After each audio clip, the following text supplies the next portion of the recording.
Bonjour à toutes et à tous, nous avons dans ces moments difficiles, chacun, chacune, nos épreuves et puis nos chances, j'espère en tout cas, avec cette mission plus ou moins facile de les identifier en fonction des conditions dans lesquelles on vit. Parfois, c'est vraiment tellement dur, c'est difficile d'identifier des chances.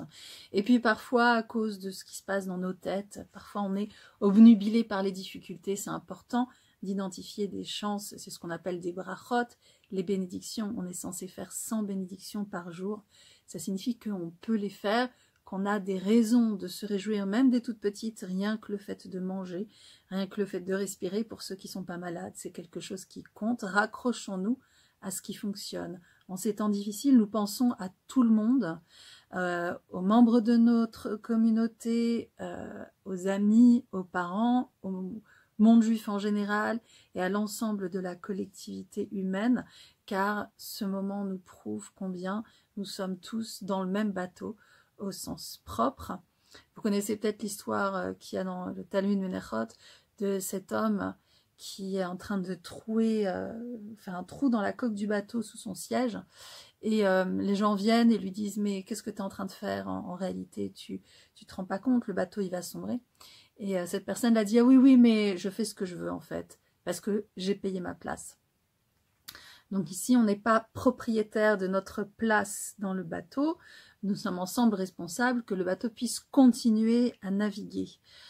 Et on voit combien nous sommes tributaires les uns des autres, combien nous avons besoin d'être ensemble. Je parlerai de 3 choses. Aujourd'hui, je vais parler d'une part de la joie, parce que elle existe, ou plus ou moins, ou comment fait-on. Je vais parler de la souffrance, du deuil, de la douleur, parce que ça aussi c'est présent dans notre quotidien. Et enfin, je vais parler de l'action. Pour la joie, la première chose que je dirais, c'est, je citerai un passage du Talmud de Jérusalem, du traité Kiddushin, qui dit « Il est interdit de passer devant une joie dans ce monde et de ne pas en profiter ». Enfin, ce que dit textuellement le Talmud de Jérusalem, c'est « On rendra compte des plaisirs que nous n'avons pas vécus ». Donc, il y a plein de plaisirs qui nous sont interdits en ce moment, mais il y en a d'autres qui existent. Et ce que nous dit le Talmud babylonien dans le traité Brachot, c'est que toute personne qui jouit de ce monde sans faire de bénédiction, c'est comme s'il avait commis une rapine. C'est dans le Brachot 35b.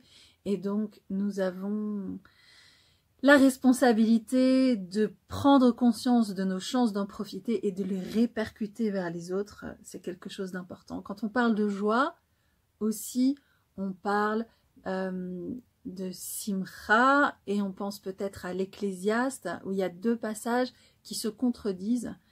C'est le traité Shabbat qui nous parle de ça. Il y a 2 passages différents dans Qoéleth, dans l'Ecclésiaste, qui loue la joie et un qui la méprise. Donc c'est paradoxal, est-ce que la joie est positive ou est-ce qu'elle est négative? La joie qui est positive, nous dit le Talmud, c'est la Simcha Shel Mitzvah, la joie de l'action.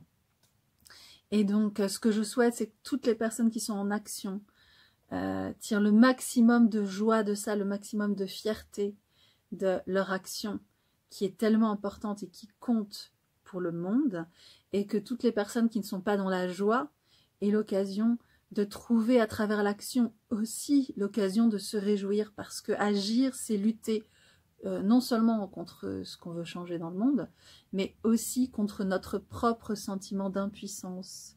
Et ça, c'est une chose dans laquelle on pourrait risquer de se retrouver enfermé en ce moment, mais non. On peut être dans l'action, on peut être dans la Simcha Shel Mitzvah, dans la joie de l'action. Mais le contraire de cette joie, un obstacle à cette joie, c'est notre souffrance. Et ça, on le voit dans les proverbes, entre autres, on dit « Le souci dans le cœur de l'homme l'entraînera à la dépression, d'Aga Belef Ish Yeshachena ».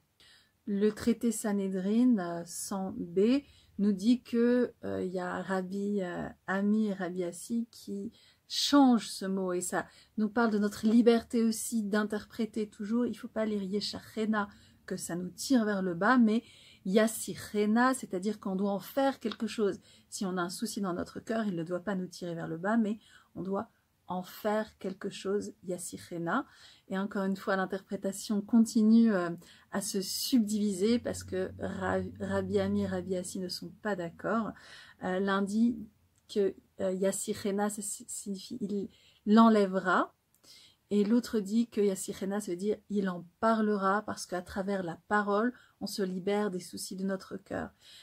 Donc c'est à nous de voir laquelle des méthodes fonctionne le mieux pour nous, quelle est la façon dont on se libère de l'emprise de nos soucis pour nous tourner également vers le reste de ce qui se passe dans nos vies.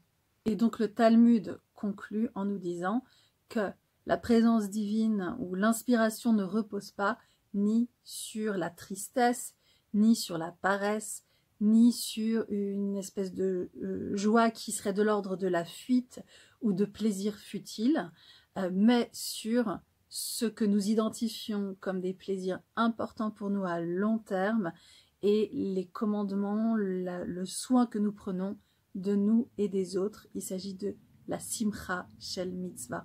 C'est ce que je nous souhaite. Je nous souhaite d'une part beaucoup de joie passive, que nous recevions des occasions de nous réjouir, que la vie nous les apporte, mais également que nous soyons capables de nous procurer à nous-mêmes des joies responsables qui nous mettent en action, en espérance, comme le dirait Ernst Bloch.